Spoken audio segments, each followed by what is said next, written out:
Hindi ko malaman, ano yung banat nila kay BP Sara? Overprice. Oh. Bakit ngayon? Kung imbestigahan mo yung sarili mo. Yun. 19 million yun. O ayan, magkakahangin na uli kayo dyan.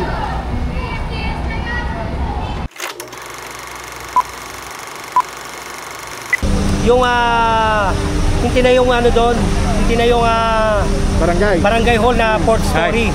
Ha? Yung ilang milyon yun, no? 19? 19 million. Baka mabanggit ko lang. Barangay 313. 313, oo. Oo. Hindi ko malaman, ano yung banat nila kay BP Sara? Kung banata nila di ba? Yung mga squad ko, banata nila. Ayan. Overprice. Oh. Bakit ngayon?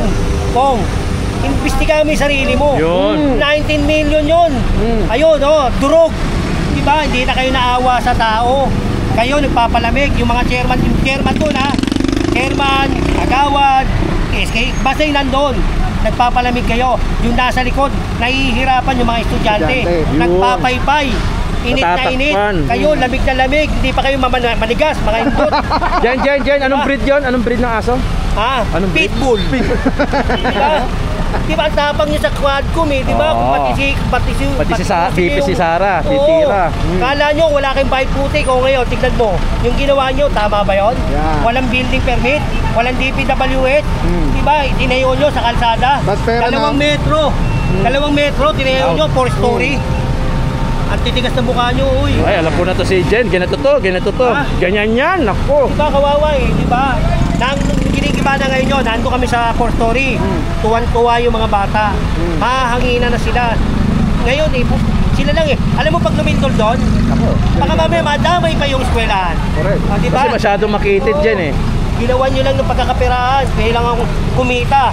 Di baling nasa kalye, wala sa inyo, kayo ang batas. Hindi nyo man lang binigyan ng importansya kung ano mangyayari ko sa ano pakiramdam ng mga bata. Ayan, magandang umaga uli sa inyo. Nagkikigil kasi ako. Magandang hapon mga kayo na. Current date natin is July 15, 2025. At dito pa rin tayo sa Barangay 313 kasalukuyang nasa Jen, magandang umaga, no? Magandang hapon. Ay, magandang hapon, no? Para nasa ano to? 70%? Alin? 65. Ito, yung ginagawa. Ano pa lang to? Nasa 60%. Mga ganon eh, no? 60% lang. Grabe din, no? Tinan mo, wala na yung mga pader-pader. Ang natin dito, yung safety ng tao. Yung safety ng tao. Saka yung, baka mamaya kasi, eskwelahan to, ang pundasyon niyan medyo mahina-hina doon. Baka mamaya biglang gumanon doon sa kabila. Diba? Balo sana kung dito sa atin eh. Mape-permission pa nag-aaral dyan. Kaya andito yung mga engineer natin. Nakita ko nga yun, no? Yung mga engineer natin. Kaya kasi, siyempre, mas alam nila yan. Sila, engineer sila eh. Pero sinusiguro lang dito yung safety. Yung safety ng tao. Dapat muna dito talaga eh. Bababa. Yung load kasi niya, mahirap yung load eh. Bigat yun, akala mo lang hindi. Mabigat yan, yung load yan. Kaya kailangan, hindi muna sa natin sa taas. Magandang hapon ka ma. Oy, pumunta nga pala kayo doon kayo, no? Sa Barangay 1. Hindi ako pumunta. Kasi may ginigiba doon. Self-demolish naman yun. Self-demolish yun. Self-demolish yun. Ano yun? Naintindihan naman ni chairman yun. Alam naman niyang mali. Kaya nag-self-demolish siya. Nag-volunteer siya. Na yun, dapat lahat ganun. Kaya nagustuhan ni Yorme, pinuntahan. Mabait yung chairman. Babae. Although mali, pero nag-ano na siya. Nag-adjust na rin siya. Ito nagbabalik na ang General Sukat nyo. Jen, madalas ka na bang, marami nagre-request sa'yo eh. Bumalik sa Maynila, yari na kayo, nandiyan na si General Sukat. Ano ba ano mo? Hindi, ito, tuloy-tuloy na to. Araw-araw na tayo lalabas sa tulong ng aming departamento, ng Department of Engineering, headed by City Engineer Armando Andres, at ang aming engineer, District Engineer na si Alejandro Yambao, at ang si Engineer Bulanon. Sa yung sa mga demolition. Hanggat kaya, lilinisin. CTV yan. DPS, NDRRMO, Hookers. Actually, lahat kumikilos na dyan. Lahat siya kikilos tayo. Nakita mo, di ba? Tulong-tulong tayo para sa ikaulad na Make Manila Great Again. Make Manila Great Again. Alright, thank you. Kapo, na-clear tayo sa Onyx. Sabi ko nga, pagbabarangay kami. Ngayon, bawat barangay, kakausapin muna natin yung chairman at saka yung mga residente niya. na makikiusap tayo, na magko-conduct tayo din ng clearing, surprise clearing yun.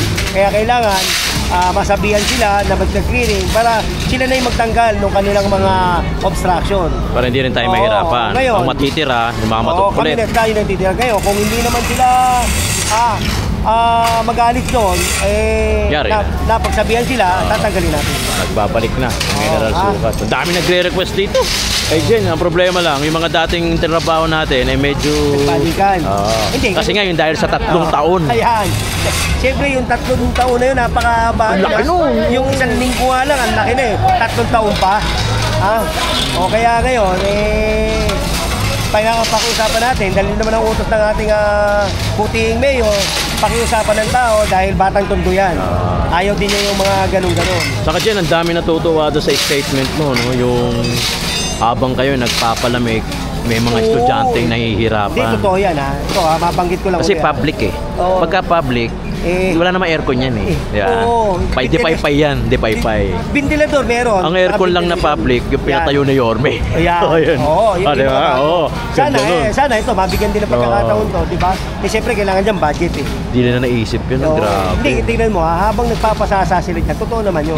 Kita mo yung bago na ito, yung dami aircon. Oo, di ba? Di ba? Puro mga split type. Oo, split type. Samantalang yung nasa likod, nagpapaypay. Alam mo, naawa ako nung nandun ako sa fourth floor. Nakita ko mga bata. Di paypay, Jen. Di paypay. At saka hindi yun. Tuwan-tuwa sila na magigiba. Kung makakakad nga lang tayo uli doon, makikita mo kung anong ginawa eh. Diba? Maglaking ginhawa yung nag-aaral ka tapos presko. Sila, paliday-liday dito, pakuyakoy-kuyakoy. Samantalang yung nasa likod nila. Na nag-aaral. Kawawa, papaypay. Baka mamaya future president, future mayor yun eh. Dapat dyan sa mga yan, kulamin. Panagutin. Sundutin yung mga puwet, no? Grabe yun. Ako, tapos na yan. Nangyari niya, kaya lang mali eh. Unang-una, sayang yung pera. Hindi mo, 19 million. Diba? Tapos binabakbakan ni si Sara Duterte, overprice, imbestigahan. Dapat yan, imbestigahan nyo. Yun, ganun din pala siya, no? Imbestigahan nyo ito, kung bakit tayo ito. Dahil kayo makapangyarihan, hindi, diba? Wala kayong pakialam, basta tayo nyo. Diba? Kaya ako, sana naman sa mga sila, kasi mga mababatas yan. Sila yung gumagawa ng batas. Mas expert sila dyan. Tapos, ganyan ang gagawin nyo. Yan. Baka naman, diba? Self-investigation din. Diba? Saka hindi yun. Yung eskwelahan doon, natatakpan yung pangalan ng eskwelahan. So ngayon, yung mga hindi alam. May eskwelahan pala dyan eh.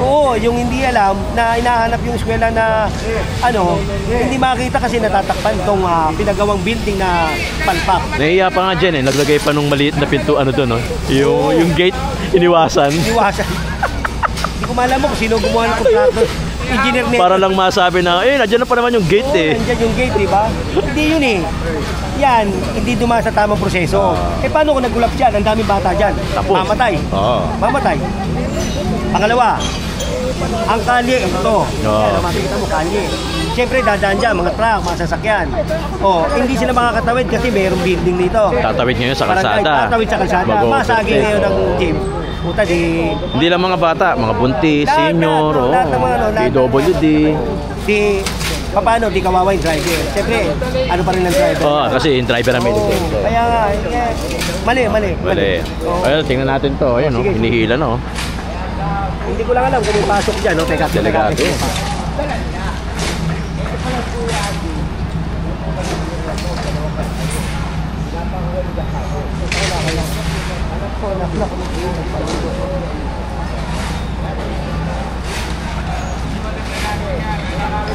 Gusto nyo ba ilakad ko kayo doon sa beta? Itur natin kayo. Sige. Itur tayo.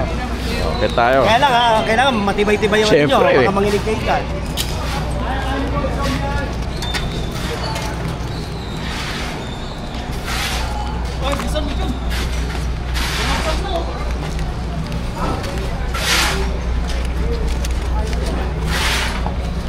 Dito na tayo, tingnan mo. Gobe, panipis ng panipis. Diba? Alam mo, ito 2 metro lang to. Diba? Napatayuan ito ng 2 metro lang. Ay, oo, liit. 2 metro lang to. Isa. 2 metro. Diba? 2 metro, tinayon nyo ng ganito. Hindi ba naman mga kupal? Kupal ka ba, boss? Diba? 2 metro. May maitayo lang, no? Ito puro tiles. Lamig na lamig sila dyan. Samantalang yung bata, dyan, nagpapaypay. Kawawa. Hindi nila naisip dito, pero, harang na harang yung hangin. Yun o, yun ang mga estudyante, kawawa. Kawawa estudyante. Pati ito, ayan yung Arellano. Katatakpan yan. Natatakpan na, oo. Dahil dito.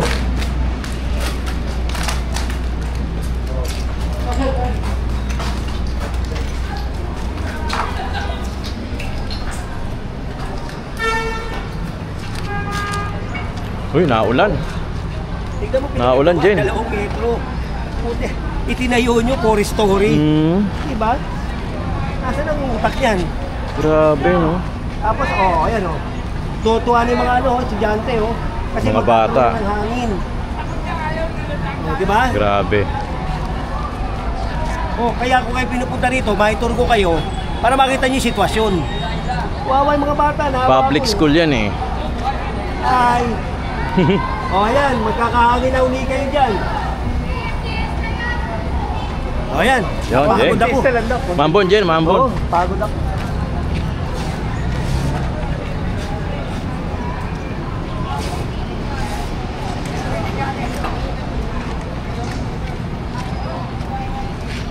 Tsaka kami rin mo yung wet packs.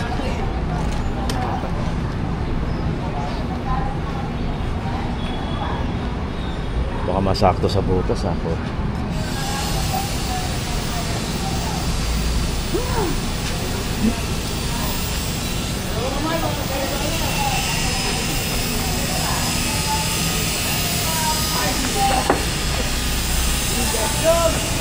Ito pala yung mga pumipigil eh. Galingan nyo dyan ha. Tama kayo dyan. Sama tayo.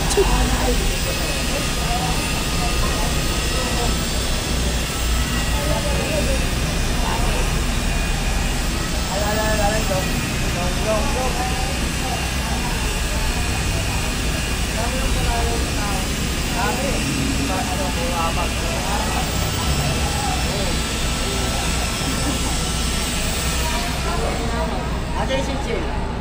Actually, ano lang yan, parang lupok lang eh.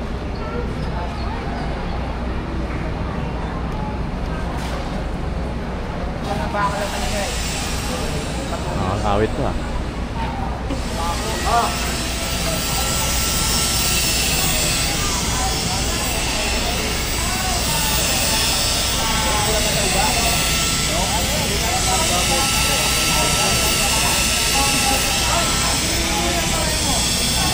Dapat tayo